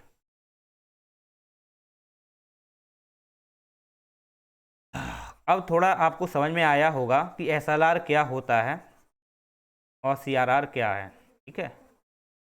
तो एसएलआर के रूप में, एसएलआर के रूप में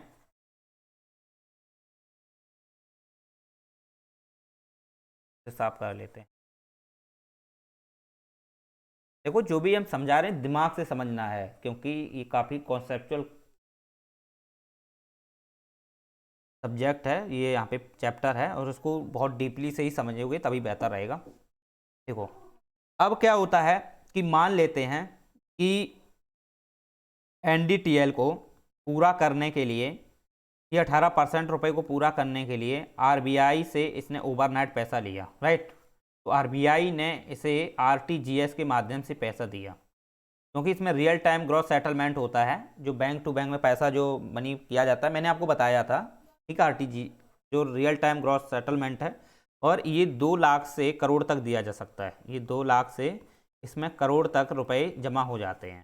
ठीक है, तो बैंक क्या करती है, आरबीआई क्या करती है, आरटीजीएस के माध्यम से वो सीधे किसे पैसा देगी, कमर्शियल बैंक, कोई भी कमर्शियल बैंक कोई भी ले सकते हो। ठीक है, एसबीआई ले सकते हो, कोई भी बड़ौदा ले सकते हो, बैंक ऑफ इंडिया ले सकते हो, कोई भी any one bank.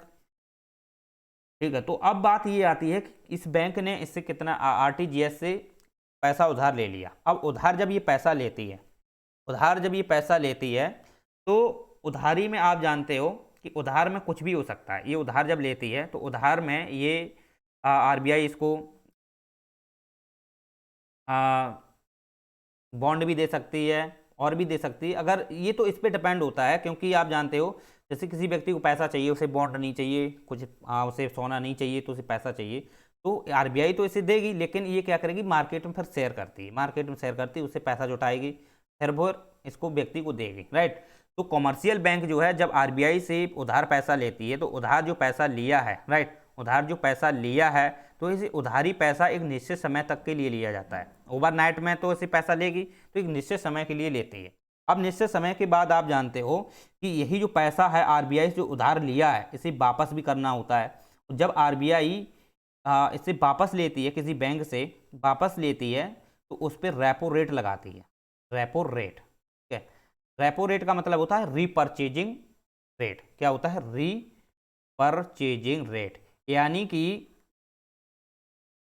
Repurchasing rate, यानी कि आप ऐसे समझ लो कि मान लेते हैं कोई कमर्शियल बैंक ने किसी आरबीआई से पैसा उधार लिया, और जब वो उधार लेती है वो एनडीटीएल एसएलआर को पूर्ण करने के लिए लेती है। ठीक है, उसे उधार लेती है। अब जब उधार लेती है, सुनना ध्यान से, जब उधार वो लेती है तो क्या होता है कि जब वो उधार लेती है तो बैंक क्या करती है, आरबीआई इसे एक निश्चित समय के लिए देती है, और निश्चित समय के बाद आरबीआई इसको क्या करती है, रीपर्चेजिंग करती है। अर्थात जो इसने क्या किया था, कमर्शियल बैंक ने परचेज किया था, उसको रीपर्चेजिंग करेगी, यानी कि उसको वो जो बैंक है, जो आरबीआई है, उसको क्या करेगी, ये बेचेगी, पुनः देगी। राइट, तो जब इसे देती है तो उसी को बोलते हैं रेपो रेट। इसी को क्या बोलते हैं, रेपो रेट। इसका मतलब ये है कि आपने जितना पैसा लिया था आरबीआई से, तो वो पैसा तो आपको लौटाना ही होगा। दूसरी बात, इस पर रेपो रेट यानी रीपर्चेजिंग रेट लगता है, वो इसको देना होता है, वो इसको देना होता है। तो वो कितना है, 4%। ठीक है, तो ये 4% जो है ये रेपो रेट लगाती है आरबीआई। तो रेपो रेट जब आरबीआई इस पे लगाती है कितना, 4%, तो ये 4% जो है आरबीआई को पैसा देना होता है रेपो रेट के रूप में। ठीक है, जो इसने पैसा पहले लिया था वो भी पैसा देगी, प्लस 4% रेपो रेट भी वापस करनी होती है, क्योंकि इसे इमरजेंसी में रातों रात ओवरनाइट में लेना होता है, क्योंकि एनडीटीएल को मेंटेन करना भाई, एनडीटीएल को दिखाना पड़ेगा भाई कि हाँ हमारे पास एनडीटीएल जो है वो भरपूर है। चलो, अब हम बात करेंगे कि ये जो आरआर के रूप में उसमें मतलब कि मान लेते हैं ऐसा होता है, जैसे अब क्या होता है कि ये जो 4% के रूप में आरआर लगता है, आरआर जो रेपो रेट लगता है, इसमें जब ये रेपो रेट जब वापस करती है रीपर्चेजिंग, तो इसमें ये पैसा भी दे सकती है, बॉन्ड भी दे सकती है, और प्रतिभूति, आप प्रतिभूति ले लो। ठीक है, प्रतिभूति ले लो, और इसी में आ जाता है आपका सोना। तो ये कुछ भी वापस कर सकती है, कुछ भी वापस कर सकती है इस रूप में, समझ रहे हो, इस रूप में ये कुछ भी वापस कर सकती है। चलिए, अगर मान लेते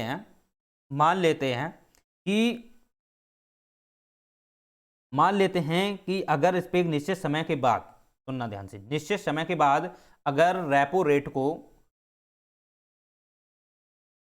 रेट सहित अगर कोई बैंक इस रुपए को वापस नहीं कर पाती है, ध्यान से सुनना, एक चीज आप ऐसे सुनो, मेरी बात सुनो, जैसे जब रेपो रेट ये लेती है, कोई कमर्शियल बैंक है, पैसा उधार लेती है आरबीआई से, तो आरबीआई के पास ये कुछ अपना सोना या कुछ ऐसी बॉन्ड, पैसा, प्रतिभूति देनी होती है।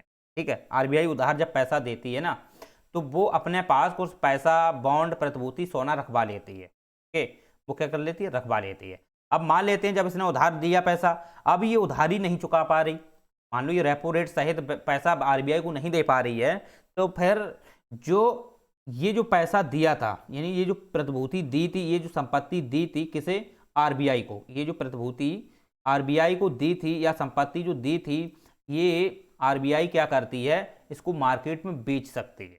समझ रहे हो, इसको मार्केट में वो बेच सकती है, तुम कुछ नहीं कर सकते हो। यानी तुमको एक टाइम पीरियड दिया गया, आप इस टाइम पीरियड के अंदर अंदर आप मेरा पैसा, आरबीआई का पैसा वापस नहीं कर पा रहे हो, तो ऐसे में क्या करेगी आरबीआई के पास, जो तुमने उधार पैसा लिया था उस टाइम आपने उनको बॉन्ड, प्रतिभूति, सोना दिया था, तभी उसने उधार दिया।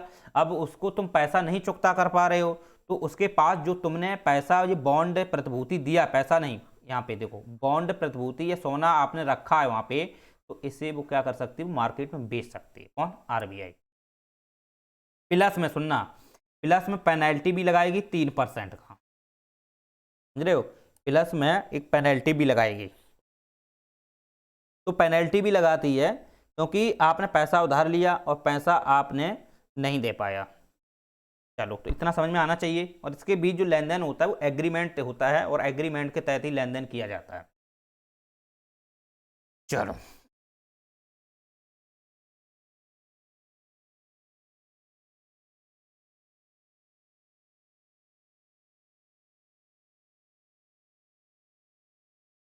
चलिए, तो उम्मीद करते हैं आपको एसएलआर समझ में आया होगा, सीआरआर समझ में आया। ठीक है, सीआरआर के रूप में रखना होता है। ठीक है, एसएलआर जो है अपने पास बैंकें रखती हैं, अगर एसएलआर पूर्ण नहीं होता है, एनडीटीएल को एक प्रकार से मेंटेन करना होता है। मेंटेन करने जब पैसा नहीं होता है तो वो उधार लेगी, और उधारी में आरबीआई उधार तभी देगी जब आपके पास से सोना, बॉन्ड, प्रतिभूति ले लेगी। ओके, अगर आपको उधारी ओवरनाइट में वो देती है, आरटीजीएस के माध्यम से देती है, और फिर कुछ समय बाद जब वो पैसा आपसे लेगी, ठीक, और आप पैसा नहीं दे पाते हो, तो ऐसे में वो आप पे क्या करेगी, पेनाल्टी भी लगा सकती है। दूसरी बात, जो उसके पास में रखे है, जो उसके पास में आपने जो प्रतिभूति, बॉन्ड, सोना दिया था, उसको वो बेच भी सकती है। ये आरबीआई को पावर होती है, राइट। चलो, इतना आपके समझ में आ गया।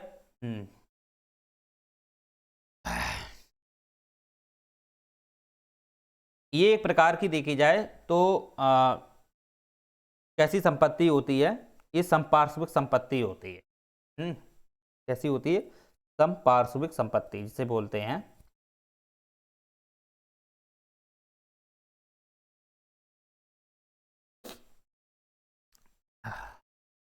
चलो, इतना समझ में आ गया। अब हम बात करते हैं आरआरआर, यानी कि इसको बोलते हैं reverse repo rate, reverse repo rate, इसे क्या बोलते हैं, रिवर्स रेपो रेट। अब इसको थोड़ा समझ लो, रिवर्स रेपो रेट क्या होता है। तो रिवर्स रेपो रेट की अगर बात की जाए, अगर रिवर्स रेपो रेट की बात की जाए, तो ये रेपो रेट के जस्ट विपरीत है। ये रिवर्स रेपो रेट के जस्ट विपरीत है। अब देखो, समझो, जैसे कभी कभी क्या होता है कि ये जो रिवर्स रेपो रेट है या रेपो रेट है, ये एक्चुअली में ये डिपेंड किस पे करता है, निकासी और जमा पे, जमा और निकासी पे डिपेंड होते हैं। जैसे अगर बात करते हैं, जैसे रेपो रेट की है, तो रेपो रेट की मैंने आपको बताया क्या हुआ।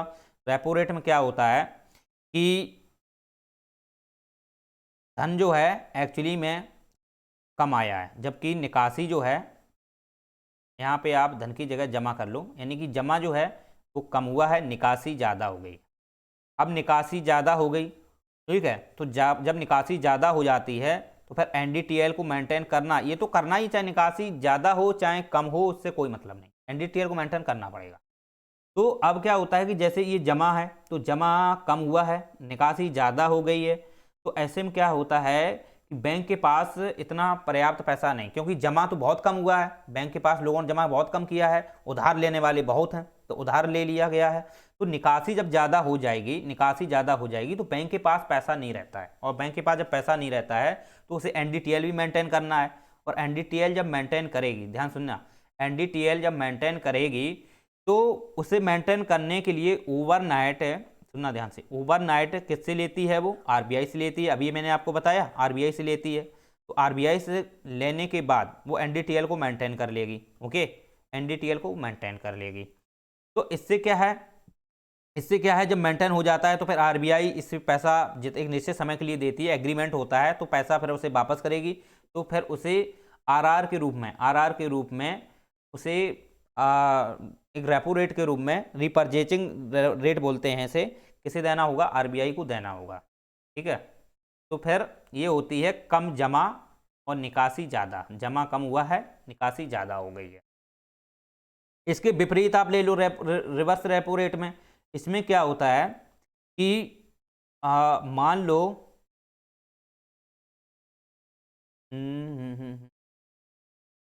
यहाँ पे जमा जो है वो ज़्यादा हुआ है और निकासी है कम हो गई। ठीक, निकासी कम हो गई, जमा ज़्यादा हुआ है, निकासी कम हुई है।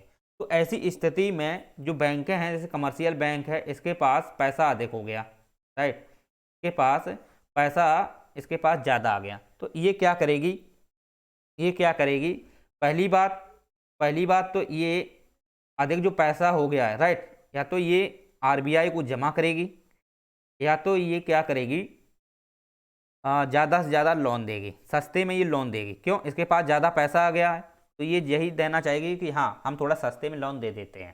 ठीक है, तो ये भी करेगी। तो इससे क्या है, आरबीआई आप जानते हो, इससे ज़्यादा फिर मार्केट में पैसा जाएगा, मार्केट में लोग पैसा फिर मतलब जमा तो करेंगे ही वो, इससे जब पैसा ज़्यादा आएगा तो कोई कमर्शियल बैंक है उसके पास भी पैसा अधिक आ जाएगा, तो उस पैसे को वो तो या आरबीआई के पास जमा करेगी, या तब वो ज़्यादा से ज़्यादा मार्केट में ही फिर लोन देगी।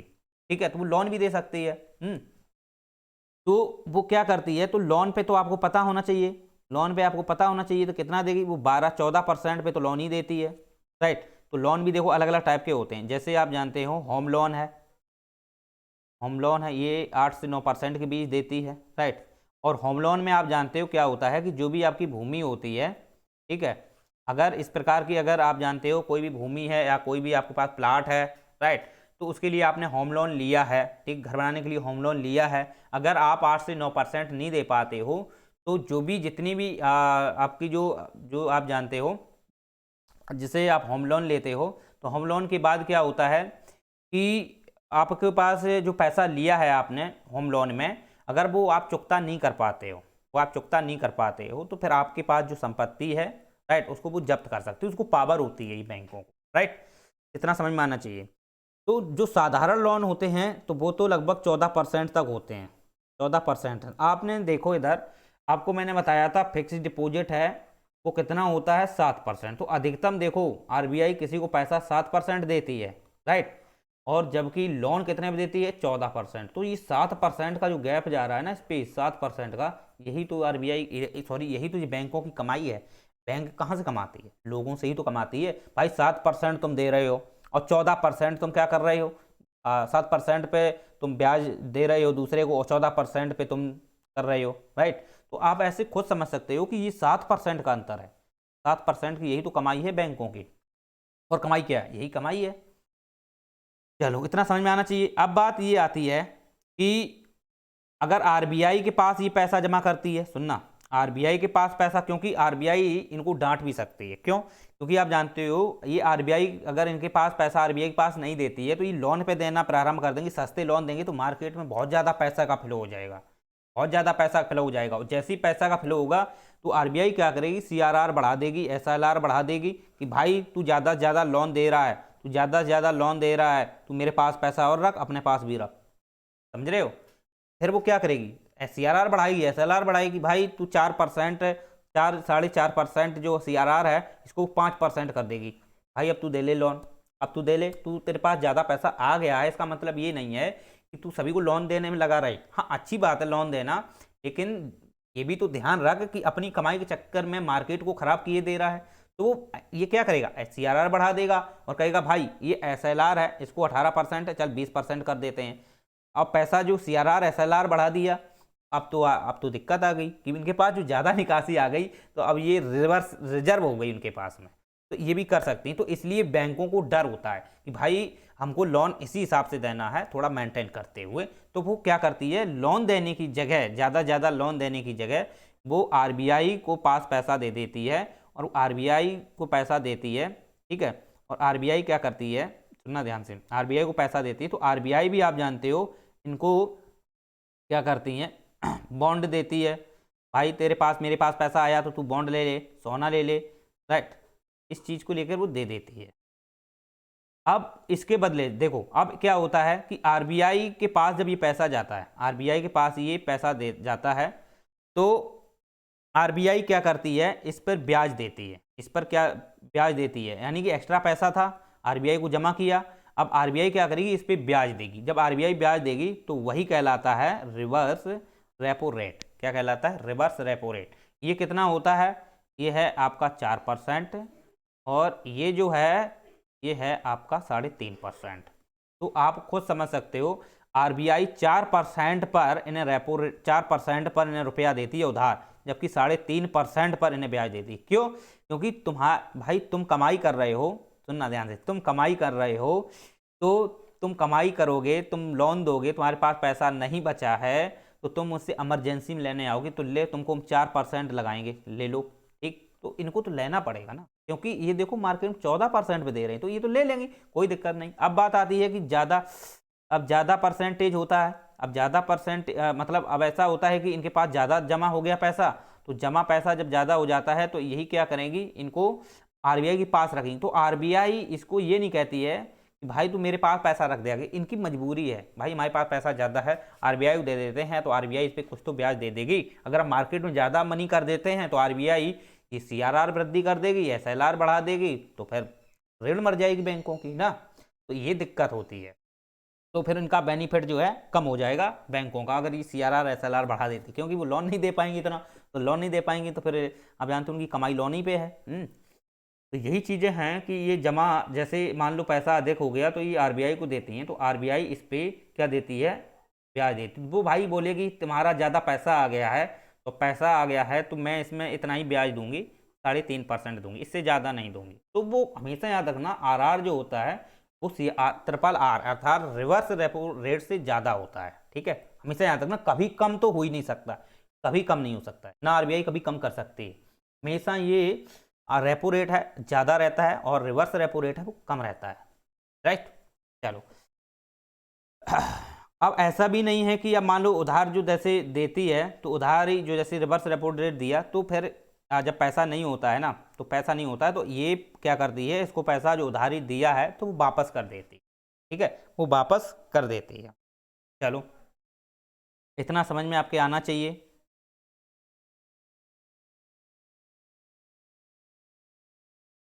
तो रिवर्स रेपो रेट समझ में आ गया आपके, क्या होता है कि अगर एक्स्ट्रा पैसा किसी बैंकों के पास आ जाता है तो बैंक क्या करेगी, वो आरबीआई के पास रुपए रख देगी, और उस पर आरबीआई क्या करता है, ब्याज देता है, वही कहलाता है रिवर्स रेपो रेट, वो जस्ट अपोजिट होता है, ठीक, रेपो रेट के जस्ट अपोजिट हो।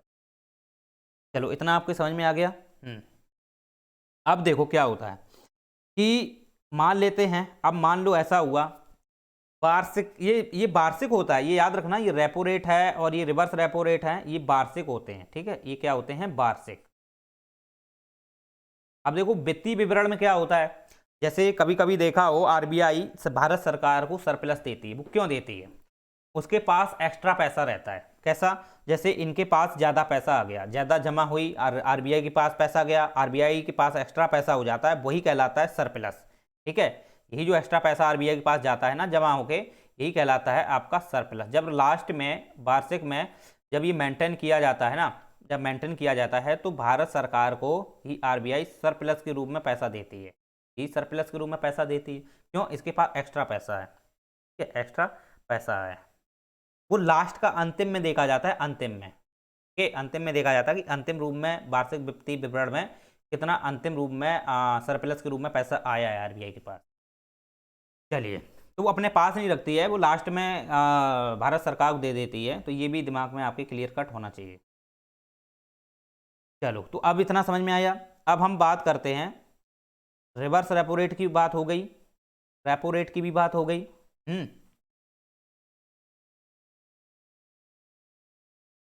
चलो, अब देखो क्या होता है कि इनसे मार्केट पे क्या क्या प्रभाव पड़ते हैं, तो आरआर से मार्केट में पड़ने वाला प्रभाव,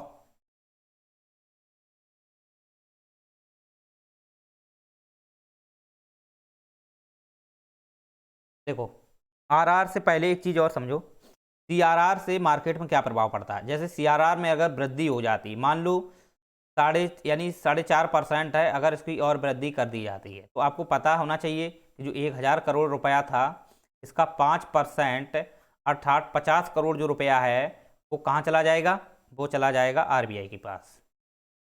ठीक, इसका 50 करोड़ जो रुपया है वो आरबीआई के पास चला जाएगा। तो आरबीआई के पास जब इतना पैसा चला जाएगा तो इनके पास, आप जानते हो, बैंकों के पास पैसा की हो जाएगी कमी, फिर ये ज़्यादा ज़्यादा लोन नहीं देंगे। ठीक है, ज़्यादा ज़्यादा लोन नहीं देंगे।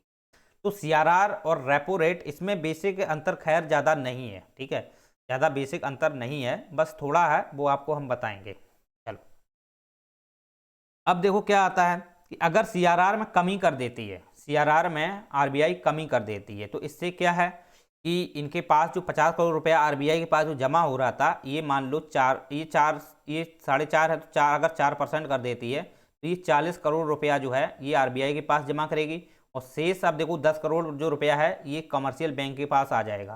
तो ये क्या करेंगी, मार्केट में पैसा लोन पे देना प्रारंभ कर देंगे। ठीक है, तो लोन पे ये दे देंगी, तो इससे क्या है, इससे मार्केट में मनी फ्लो हो जाएगा। अभी हम इस चीज़ को ना ज़्यादा डीपली समझाने के लिए मेंटेन हम रेपो रेट पे कर देंगे।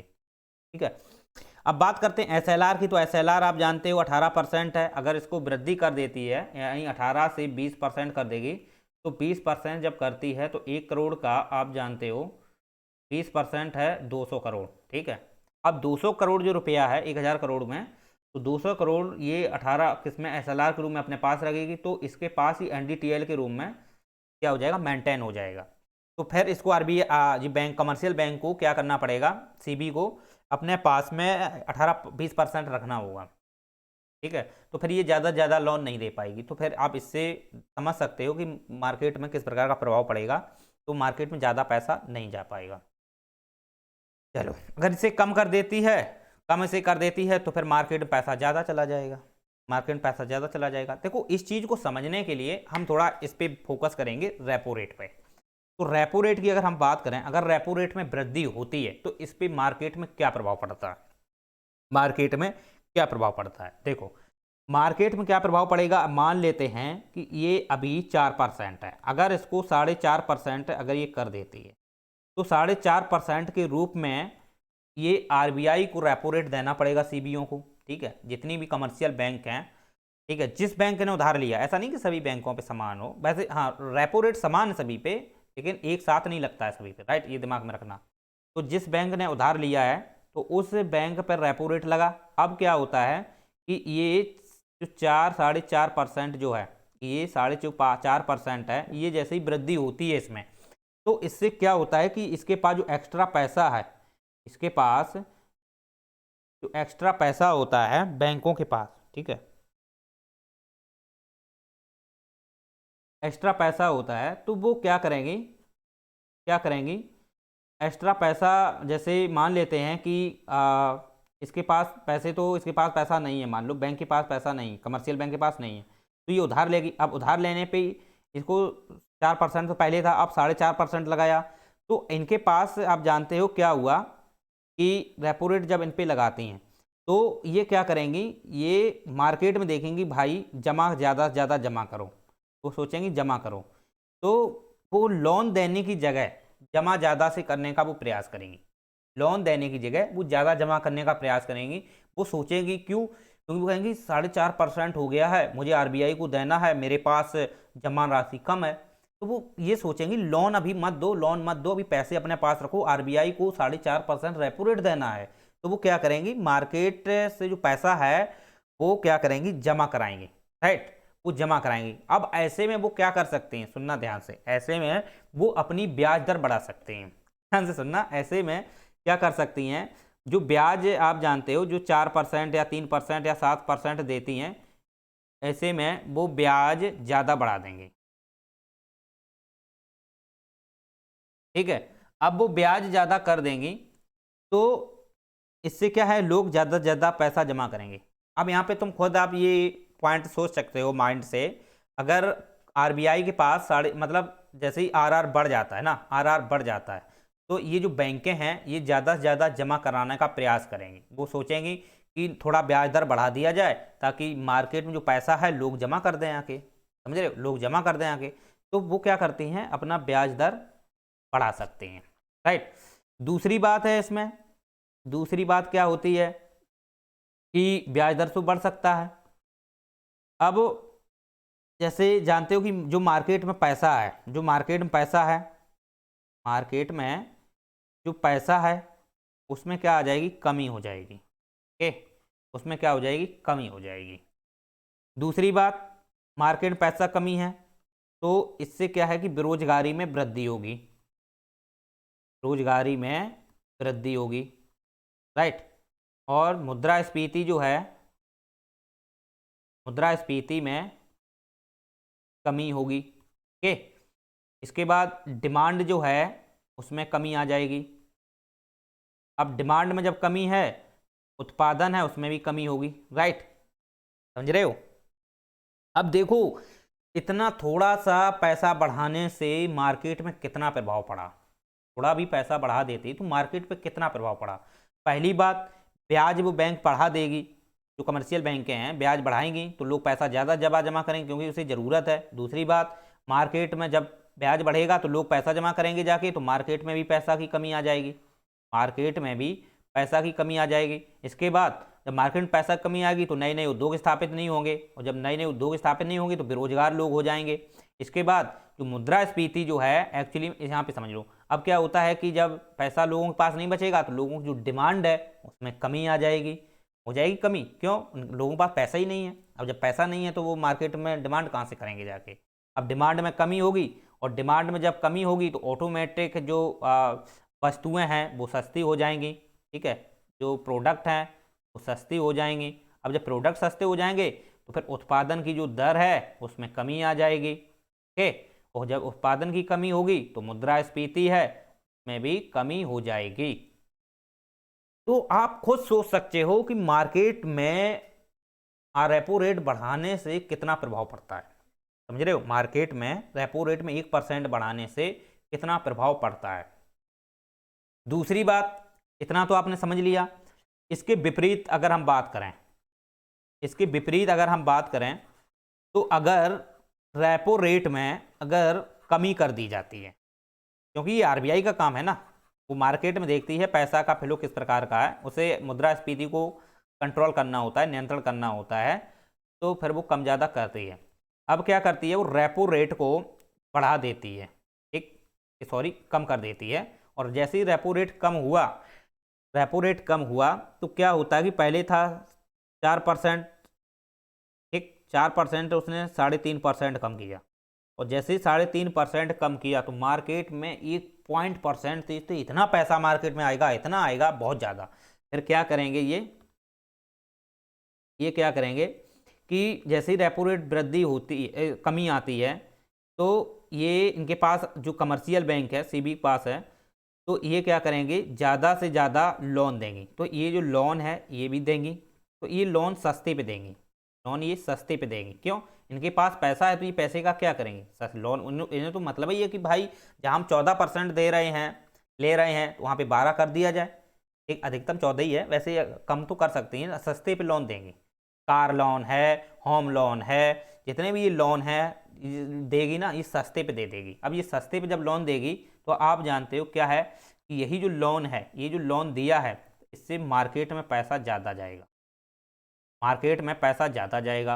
अब मार्केट में जैसे ही पैसा गया, लोगों के पास पैसा गया, और पैसा जाते ही लोग क्या करेंगे, नए नए उद्योग स्थापित करेंगे, राइट, उद्योग स्थापित करेंगे, तो उद्योग स्थापित होंगे तो यहाँ रोजगार में वृद्धि होगी, यानी कि बेरोजगार में कमी होगी।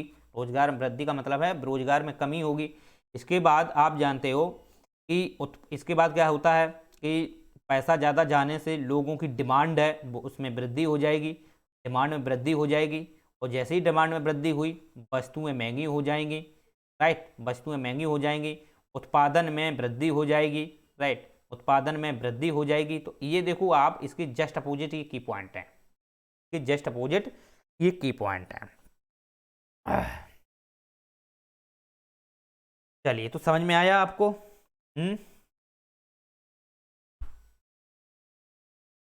तो ये कुछ रेपो रेट के की पॉइंट थे, टर्म थे। तो इन टर्म को अगर कम ज़्यादा करती है, इससे मार्केट में किस प्रकार का प्रभाव पड़ रहा है।